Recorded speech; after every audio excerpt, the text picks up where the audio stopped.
полицай! Той 30 лева! 6 годишно дете, бременна жена, ние кучета ли сме в тази държава? Кучета сме! Роби! Добре,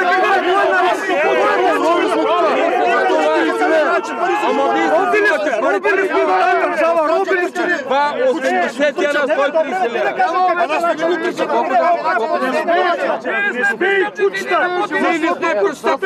Бездомните кучета имат по-голяма храна, бездомните кучета, вярно е. Господин полицай, аз как да обясня на моето дете, като ми каже, купи ми нещо, аз да му кажа, не са ми дали парички.